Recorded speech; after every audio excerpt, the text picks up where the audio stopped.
नमस्कार दोस्तों, मैं हूं हरेंद्र कुमार। आपका स्वागत है हमारे YouTube चैनल कविंदर भैया में। रेलवे ग्रुप डी एग्ज़ाम को देखते हुए हम लगातार साइंस स्पेशल की वीडियो करा रहे हैं। आज हम 50 महत्वपूर्ण क्वेश्चन कराने जा रहे हैं जो आपके आने वाले एग्ज़ाम की दृष्टि से बहुत ही महत्वपूर्ण है। साइंस को आपको मजबूत बनाना होगा अगर आप रेलवे ग्रुप डी में नौकरी करना चाहते हैं तो। यह हमारा 5वां वीडियो है। इससे पहले हमने इसी प्रकार के साइंस स्पेशल की 4 वीडियो अपलोड कर रखे हैं। यदि आप उनको नहीं देखे हैं तो इस चैनल के प्लेलिस्ट में जाकर जरूर देखिए। चलिए आइए आज का पहला प्रश्न स्टार्ट करते हैं। आज का हमारा पहला प्रश्न है, निम्नलिखित में से कौन सा अंग मनुष्य के उत्सर्जन तंत्र का अंश नहीं है? मनुष्य के उत्सर्जन तंत्र का अंश नहीं है, बताना है 4 ऑप्शनों में से। ए में गुर्दे, बी में मूत्रवाहिनी, सी में गर्भाशय, डी में मूत्र मार्ग। अब बता सकते हैं। तो इसका हमारा आंसर है गर्भाशय जो है उत्सर्जन तंत्र का अंग नहीं है। सी इज द करेक्ट आंसर इसका। अगला क्वेश्चन, अपराधी को पहचानने के लिए फोरेंसिक्स विभाग तकनीकी का प्रयोग करता है। यानी अपराधी को पहचानने के लिए जो फोरेंसिक्स विभाग है वह कौन सा तकनीकी का प्रयोग करता है? ए में है DNA एडिटिंग, बी में है DNA स्पाइसिंग, सी में है DNA फिंगरप्रिंटिंग, डी में है DNA एम्प्लीफिकेशन। अपराधियों को पहचानने में ये मदद करता है। तो इसका हमारा करेक्ट आंसर है DNA फिंगरप्रिंटिंग। इसका मुख्यालय हैदराबाद में है। अगला क्वेश्चन, मच्छरों की एक विशेष जाति के काटने के कारण मलेरिया के संचारण की खोज किए जाने हेतु निम्नलिखित में से किसे नोबेल प्राइज प्राप्त किया है? किसने नोबेल प्राइज प्राप्त किया है बताना है आपको। ए में है रोनाल्ड रॉस, बी में पैट्रिक मैनसन, सी में चार्ल्स जॉनसन, डी में चार्ल्स लेब्रन। ये मलेरिया के संचारण की खोज के लिए इनको नोबेल प्राइज मिला है। तो हमारा इसका करेक्ट आंसर है रोनाल्ड रॉस। अगला क्वेश्चन, रक्त में सफ़ेद रक्त कण क्या है या क्या है वो बताना है आपको। ए में है प्रोटीन हीमोग्लोबिन ले जाते हैं, बी में पोषक तत्वों को ले जाते हैं, सी में शरीर को संक्रमण से बचाते हैं, डी में खून जमने में मदद करते हैं। रक्त में जो सफ़ेद रक्त कण है उनका कार्य क्या है यही बताना है आपको। सफ़ेद रक्त कण को WBC कहा जाता है। WBC सफ़ेद रक्त कण। इसे शरीर के संक्रमण से बचाने का यह कार्य करता है। सी इज द करेक्ट आंसर हमारा। अगला क्वेश्चन, मानव शरीर का औसत तापमान कितना है? यह आपको सेंटीग्रेड में पूछ लिया है। मानव शरीर का तापमान कितना है? हमने आपको इससे ढेर सारे क्वेश्चन कराए हैं, आप इसका आंसर जरूर आसानी से दे सकते हैं। तो हमारा इसका करेक्ट आंसर है 37 डिग्री सेंटीग्रेड। 37 डिग्री सेंटीग्रेड है हमारा। फ़ारेनहाइट में हमने इससे अगले वीडियो में बताया था 98.6 फ़ारेनहाइट होता है। अगला क्वेश्चन, शरीर में कैल्शियम ऑक्सलेट की बहुत ज़्यादा मात्रा के कारण कौन सा रोग होता है? शरीर में कैल्शियम ऑक्सलेट की बहुत ज़्यादा मात्रा में कौन सा रोग का कारण बनता है ये बताना है। ए में है ब्रोंकाइटिस, बी में मधुमेह, सी में पथरी, डी में मेनिंजाइटिस। तो हमारे शरीर में कैल्शियम ऑक्सलेट की बहुत अधिक मात्रा से मेनिंजाइटिस रोग हो जाता है जो मस्तिष्क से संबंधित है। ये मस्तिष्क प्रभावित करता है मेनिंजाइटिस। अगले क्वेश्चन की तरफ बढ़ते हैं। कीटनाशक DDT का आविष्कार किसने किया था? जो कीटनाशक होता है पौधों में जो डाला जाता है कीटाणुओं को मारने के लिए, उसका आविष्कार किसने किया है बताना है आपको। तो इसका हमारा आंसर है B, Paul Hermann Muller. Paul Hermann Muller, B is the correct answer. हमारा अगला क्वेश्चन, निम्नलिखित में से विटामिन ए का अच्छा स्रोत क्या है? इन 4 ऑप्शनों में से कौन सा खाया जाए जो विटामिन ए का सबसे अच्छा स्रोत है? किससे ए मिलता है हमको? ए में है पत्ता गोभी, बी में गाजर, सी में आलू, डी में स्ट्रॉबेरी। तो हमारा इसका करेक्ट आंसर है गाजर। अगला क्वेश्चन देखते हैं। सिरोसिस रोग का शरीर के किस अंग को प्रभावित करता है? सिरोसिस रोग शरीर के किस अंग को प्रभावित करता है? ए में मस्तिष्क, बी में जिगर, सी में हृदय, डी में गुर्दा। तो जिगर यानी लीवर, लीवर को ही जिगर कहा जाता है। तो सिरोसिस हमारा जिगर को प्रभावित करता है। सिरोसिस कापर से होता है, कापर से।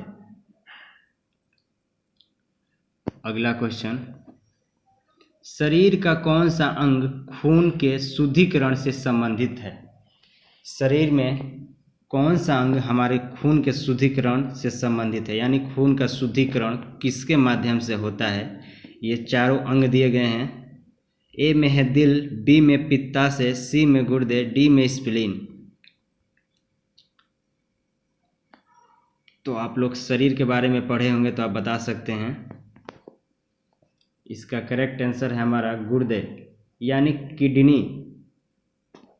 अगला क्वेश्चन, मनुष्य के शरीर की वह ग्रंथि जो एंजाइम और हार्मोन्स दोनों स्रावित करती है। बहुत ही बढ़िया क्वेश्चन है ये। हमारे शरीर में कई ठो ग्रंथियाँ हैं जो अंतःस्रावी और बाह्य स्रावी भी हैं।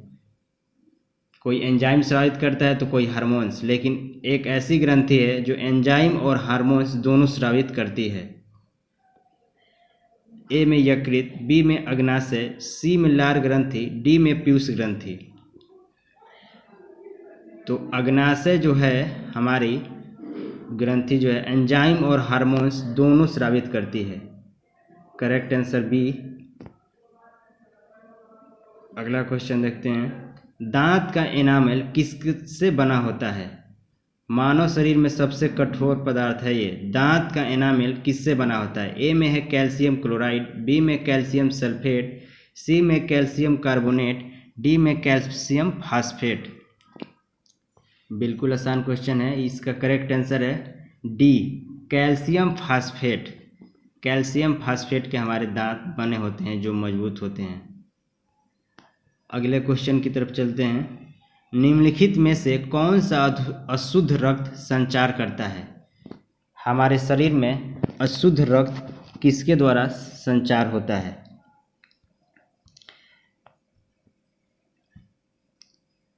तो इसका हमारा करेक्ट आंसर है पुलमोनरी धमनी।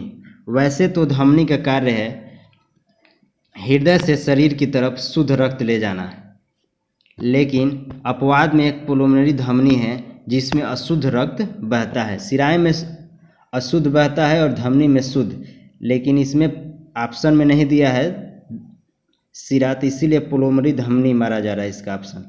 अगले क्वेश्चन की तरफ चलते हैं। निम्नलिखित में से छोड़े गए श्वास में क्या शामिल होता है? निम्नलिखित में से छोड़े गए श्वास में क्या शामिल होते हैं? ए में हाइड्रोजन, बी में हीलियम, सी में जल वाष्प, डी में नाइट्रोजन। तो जब हम सांस लिए रहते हैं, जब छोड़ते हैं तो उसके साथ हमारा जल वाष्प के कण निकलते हैं। अगर आपको इसको प्रैक्टिकली करना है तो आप किसी ग्लास के चाहे ऐनक जो हमारे घर में होता है उसके सामने सांस लीजिए और छोड़िए, देखिए ग्लास पे भाप जैसे पूरे हो जाते हैं। अगला क्वेश्चन, यदि एक तरंग की आवृत्ति बढ़ती है तो इसकी तरंगदैर्घ्य पर क्या असर होता है? यदि किसी एक तरंग की आवृत्ति बढ़ती है तो इसकी तरंगदैर्घ्य पर क्या असर होता है? यह बढ़ जाता है, यह एक समान रहता है, यह घट जाता है, दोनों के बीच कोई संबंध नहीं है। तो यह हमारा इसका तरंगदैर्घ्य जो है घट जाता है। सी इज द करेक्ट आंसर, तरंगदैर्घ्य घट जाता है। अगला क्वेश्चन, थर्मास्कोप का आविष्कार किसने किससे माना जाता है? थर्मास्कोप होता है जो टेम्परेचर बुखार नापने में जो काम आता है, उसका आविष्कार किसने किया है? ए में है गैलीलियो, बी में कॉपरनिकस, सी में आइजैक न्यूटन, डी में जे केपलर। तो हमारा थर्मास्कोप का आविष्कार गैलीलियो ने किया है, गैलीलियो। तो हमारा गैलीलियो किस में है? ए में। ए इज द करेक्ट आंसर। अगला क्वेश्चन, पानी के अंदर की वस्तु का पता लगाने के लिए किस यंत्र का उपयोग किया जाता है? पानी के अंदर कोई भी वस्तु का पता लगाने के लिए किस यंत्र का उपयोग किया जाता है? ए में लेजर, बी में रडार, सी में सोनार, डी में स्कूबा। तो पानी के अंदर किसी भी वस्तु का पता लगाने के लिए सोनार का प्रयोग करते हैं। इसका फुल फॉर्म होता है साउंड नेविगेशन एंड रैनिंग। सोनार के माध्यम से पानी के अंदर किसी भी पिंड का गति, दिशा एवं वेग हम ज्ञात कर सकते हैं। अगला क्वेश्चन, सूर्य को देखने के लिए किस यंत्र का प्रयोग किया जाता है? सूर्य तो हमारी आंखों से दिखाई नहीं देता है, दूर से देखते हैं तो इतना छोटा दिखाई देता है, अगर उसको आप नज़दीक से देखेंगे तो नहीं देख पाएंगे। तो उसके लिए भी यंत्र बना चुके हैं हमारे वैज्ञानिक। उसको कौन से यंत्र से देखेंगे? ए में है स्ट्रोबोस्कोप, बी में टेलीस्कोप, सी में हेलियोस्कोप, डी में सन मीटर। तो हमारा इसका आंसर है हेलियोस्कोप। हेलियोस्कोप से हम सूर्य को भी देख सकते हैं। अगला क्वेश्चन, दबाव को नापा जाता है, दबाव को किसके द्वारा नापा जाता है? ए में द्रव्यमान एवं घनत्व, बी में किए गए कार्य, सी में बल एवं क्षेत्रफल, डी में बल एवं दूरी। तो दबाव हम नाप सकते हैं बल एवं क्षेत्रफल से, बल एवं क्षेत्रफल से नाप सकते हैं। सी इज द करेक्ट आंसर। अगला क्वेश्चन, निम्नलिखित में से कौन सा एक सर्च इंजन नहीं है? इनमें से कौन एक सर्च इंजन नहीं है? हम अपने मोबाइल में कोई भी चीज़ सर्च करते हैं, कोई भी वेबसाइट सर्च करना होता है, किसका प्रयोग करते हैं? Yahoo, Bing, Gigablast, Flipkart. यानी इनमें से 3 का उपयोग करते हैं, एक इनमें से सर्च इंजन नहीं है। तो फ्लिपकार्ट हमारा ई कॉमर्स है, जो किसी भी वस्तु का आदान प्रदान इलेक्ट्रॉनिक माध्यम से हम लोग मंगाते हैं। कोई भी सामान खरीदना होता है फ्लिपकार्ट के माध्यम से भी खरीद सकते हैं। अगला क्वेश्चन, आइंस्टीन का विशेष सापेक्षता का सिद्धांत सबसे पहले किस साल प्रस्तावित किया गया था? आइंस्टीन जी ने अपना सिद्धांत, सापेक्षता का सिद्धांत कब दिया था? ए में 1915, बी में 1905, सी में 1947, डी में 1906। बताइए, इन 50 प्रश्नों में आपके कितने सही हो रहे हैं? कमेंट बॉक्स में ज़रूर बताइएगा। इसका करेक्ट आंसर है B. B is the correct answer. 1905 में यह प्रस्तावित किया गया था। अगला क्वेश्चन, निम्नलिखित में से कौन सा असत्य है? कौन सा असत्य है? ध्वनि तरंगे डॉट तरंगे हैं, मतलब बताना है ध्वनि तरंगे कैसी तरंगे हैं। ए में है ध्वनि तरंगे दाब तरंग है, बी अनुदैर्ध्य तरंग, बी में विद्युत चुंबकीय तरंग, डी में यांत्रिक तरंग। बताना इनमें से असत्य कौन है? तो ध्वनि तरंगे हमारा विद्युत चुंबकीय तरंग, यही हमारा असत्य है, बाकी सब होता है इसमें। तो हमारा इसका करेक्ट आंसर है विद्युत चुंबकीय तरंग, जो कि असत्य बता रहा है। ध्वनि तरंग अनुदैर्ध्य होती है, यांत्रिक भी होती है और इसमें दाब भी होता है। अगला क्वेश्चन, निम्नलिखित में से किस जर्मन वैज्ञानिक ने एक्स किरणों की खोज की है? जर्मन वैज्ञानिक हैं वो जो एक्स किरण की खोज किए हैं, उनका नाम बताना है। ए में विलियम रोंटगन, सी में फिलिप लेनार्ड, सी में मैरी क्यूरी, डी में विलियम क्रोक्स।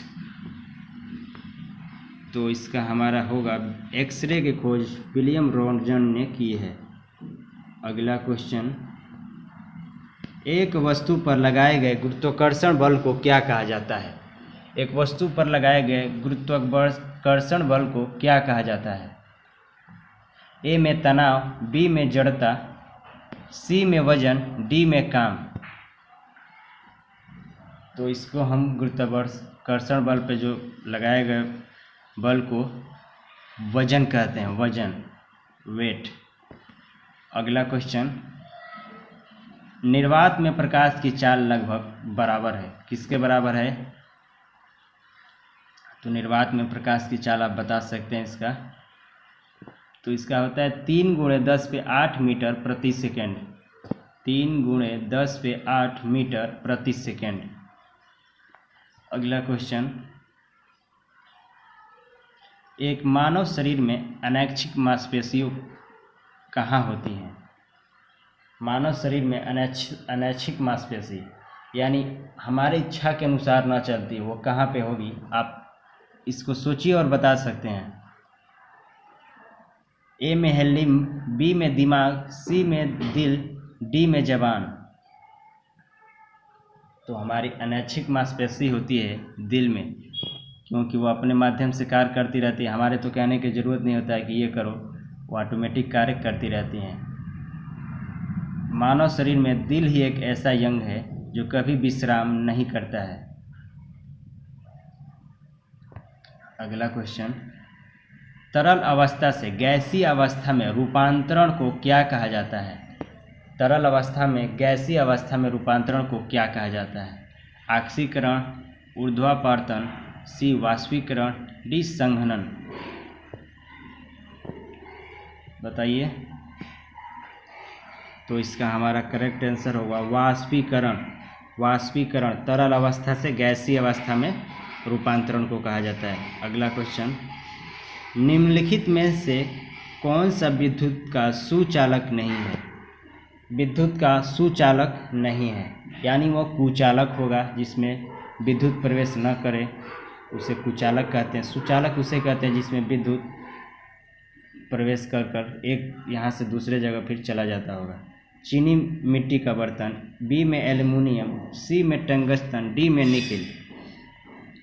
तो इसका हमारा तो आंसर चीनी मिट्टी के बर्तन होते हैं, जो हमारे बिजली के खंभे पे जो तारे होती हैं वायर, उसको जोड़ने के लिए इतना चिकना मिट्टी का बर्तन होता है, वो लगाया जाता है। तो विद्युत के सुचालक नहीं है, कुचालक होते हैं। अगला क्वेश्चन, इंफ्रारेड किरणें क्या है? जो इंफ्रारेड किरणें हैं, अनुदैर्घ्य तरंगे हैं, बी में है अनुप्रस्थ तरंगे हैं, सी में है हमारा यांत्रिक तरंगे हैं, डी में विद्युत चुंबकीय तरंगे हैं। तो इंफ्रारेड किरणें क्या है? तो ये हमारी विद्युत चुंबकीय तरंगे हैं, विद्युत चुंबकीय तरंगे। अगला क्वेश्चन, एक चम्मच को टेढ़ा दिखता है, एक चम्मच जो टेढ़ा दिखता है किसका उदाहरण है? अगर हमारे 4 वीडियो आपने देखा होगा तो इसका आंसर आप दे सकते हैं। ए में प्रतिबिंब, बी में अपवर्तन, सी में धारणा, डी में केंद्र बिंदु। तो इसका हमारा आंसर है रिफ्लेक्शन। रिफ्लेक्शन होता है अपवर्तन। अपवर्तन के कारण एक चम्मच टेढ़ा दिखाई देता है जल में पड़ा हुआ। अगले प्रश्न देखते हैं, मुक्त रूप से निलंबित चुंबक किस दिशा की ओर संकेत करती है? अगर स्वतंत्र रूप से कोई भी चुंबक को अगर आप लटकाएंगे रस्सी में बांधकर तो वह किस दिशा की ओर इंगित करेगी? ए में पूर्व पश्चिम, बी में उत्तर दक्षिण, सी में पूर्व उत्तर, डी में पश्चिम दक्षिण। तो आप लोग प्रैक्टिकली करके भी देख सकते हैं।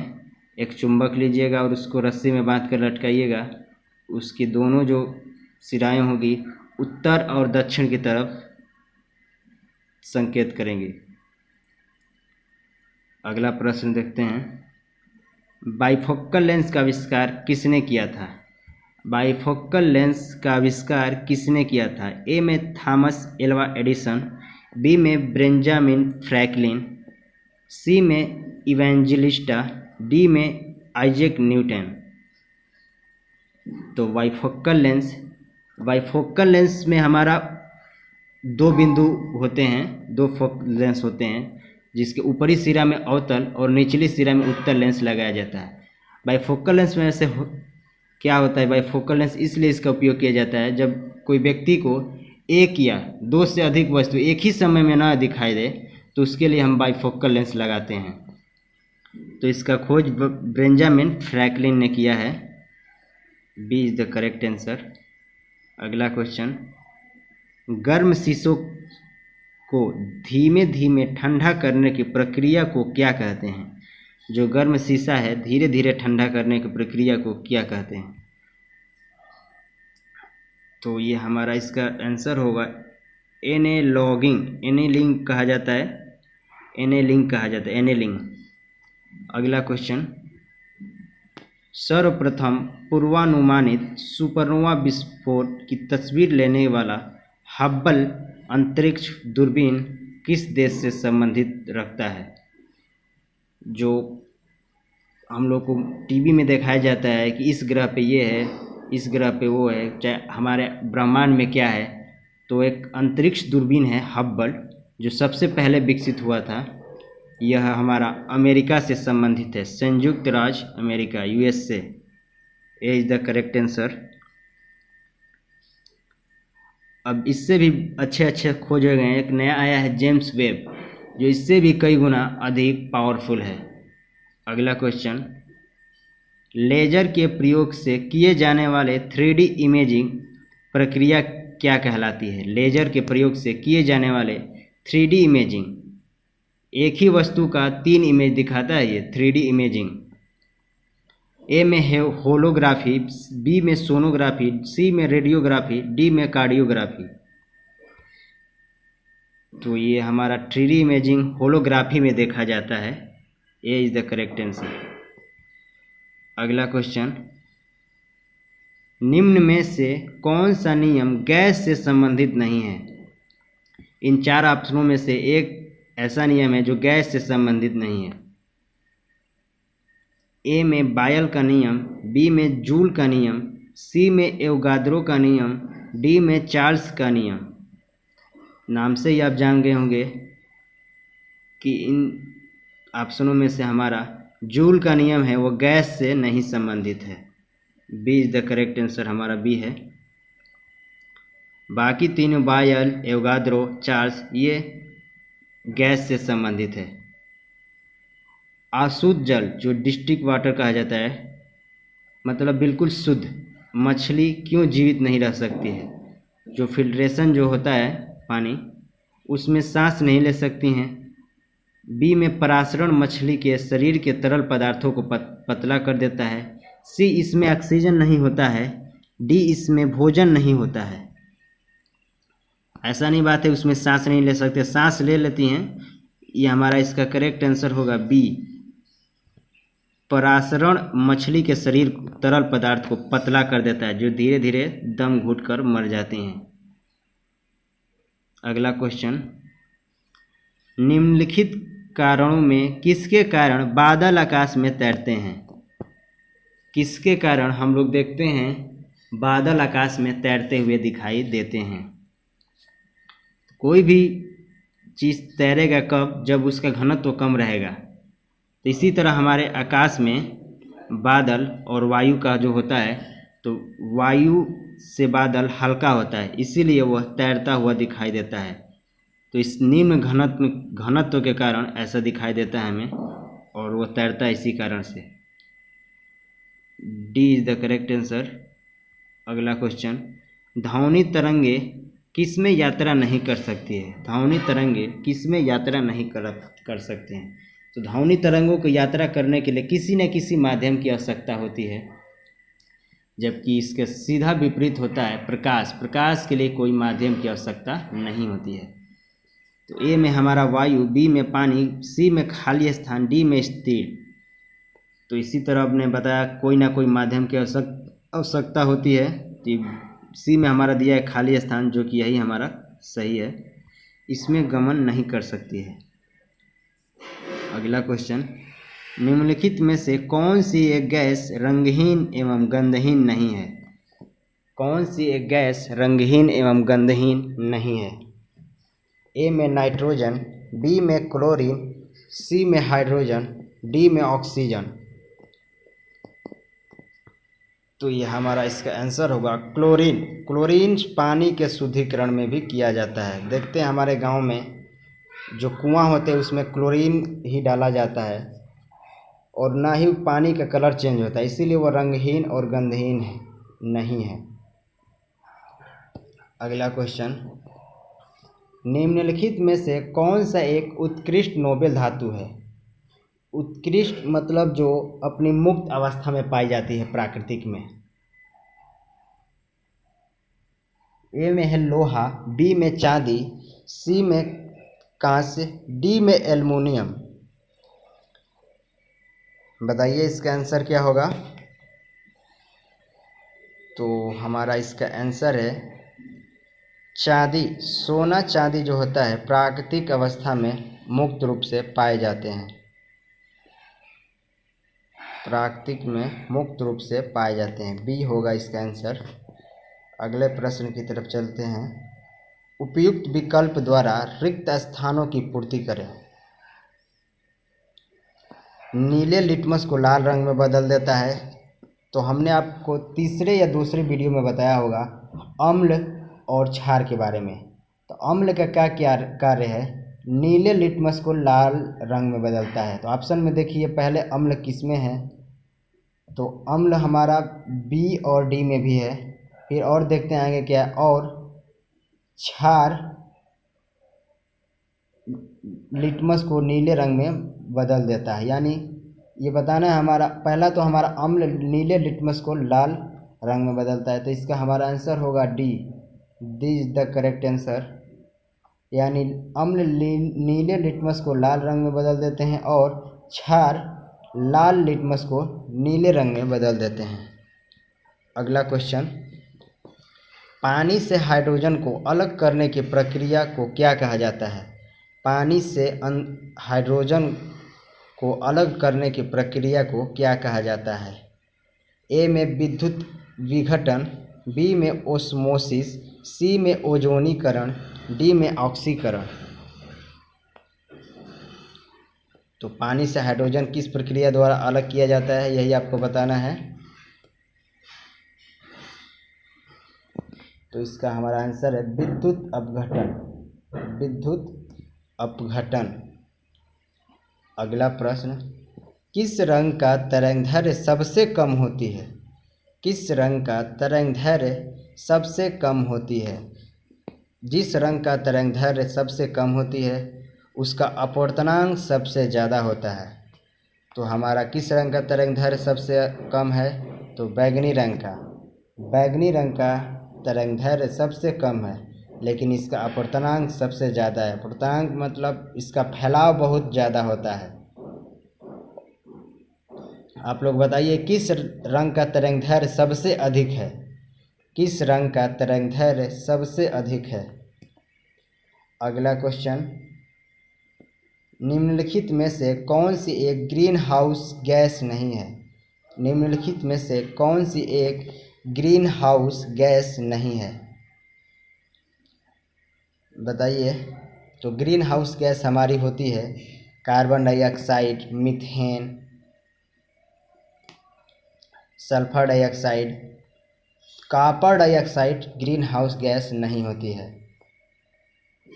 नाइट्रस ऑक्साइड भी ग्रीन हाउस है। तो हमारा डी इसका करेक्ट आंसर होगा। Copper dioxide green house gas नहीं होती है। अगला प्रश्न, ठोस आयोडीन का रंग कैसा होता है? जो आयोडीन होता है उसका रंग कैसा होता है आपको बताना है। ए में सफ़ेद, बी में रंगहीन, सी में बैगनी भूरे से थोड़ा काला, डी में लाल भूरा। तो हमारा जो ठोस रूप से आयोडीन पाया जाता है तो वो बैगनी भूरे से थोड़ा काला होता है। सी होगा हमारा इसका आंसर। अगले प्रश्न की तरफ चलते हैं। मार्स गैस के प्रमुख घटक क्या हैं? यानी मार्स गैस मुख्य रूप से किस गैस की बनी होती है? ए में मीथेन, बी में नाइट्रोजन, सी में हाइड्रोजन, डी में आर्गन। तो मार्स गैस में हमारा मीथेन गैस पाया जाता है, CH4 मीथेन गैस। ये होगा हमारा इसका आंसर। अगला प्रश्न, पाचन में मदद करने के लिए शरीर के लिए कौन सा एसिड का प्रयोग किया जाता है? पाचन में मदद करने के लिए शरीर में कौन सा एसिड का प्रयोग किया जाता है? ए में है बोरिक एसिड, बी में है एसिटिक एसिड, सी में है सल्फ्यूरिक एसिड, डी में हाइड्रोक्लोरिक एसिड। पाचन में मदद करने के लिए शरीर में कौन सा एसिड का प्रयोग किया जाता है? तो आप लोग बता सकते हैं इसका आंसर। तो हमारे शरीर में हाइड्रोक्लोरिक एसिड HCl, जिसका इसका सूत्र होता है, चाहे दर्शाते हैं इसको HCl, हाइड्रोक्लोरिक एसिड। अगला प्रश्न, दुनिया का पहला मानव हृदय प्रत्यारोपण किसने किया था? दुनिया का पहला मानव हृदय प्रत्यारोपण, यानी एक मानव के हृदय दूसरे मानव के हृदय में किस वैज्ञानिक ने सफल बनाया था, ये कर दिखाया था? तो हम इसका आंसर होगा हमारा क्रिश्चियन बर्नार्ड। यह दक्षिण अफ्रीका के केप टाउन शहर में यह सफल बनाया गया था 3 दिसंबर 1967। 3 दिसंबर 1967 दक्षिण अफ्रीका के केप टाउन शहर में यह सिद्ध हुआ था। अगला प्रश्न, और यह हमारा लास्ट प्रश्न है इस सीरीज का, और आपके लिए यह होमवर्क रहेगा। मनुष्य जो स्तनधारी वर्ग से संबंधित है, जिसमें निम्नलिखित में से एक नहीं आता है, वह कौन सा है? मनुष्य जो स्तनधारी वर्ग से संबंधित है, और भी ऑप्शन जो दिए गए इनमें से 3 जो है स्तनधारी से हैं, लेकिन एक उनमें से स्तनधारी वर्ग में का नहीं है, उसी को आपको बताना है। ए में है चूहा, बी में छिपकली, सी में बिल्ली, डी में सूअर।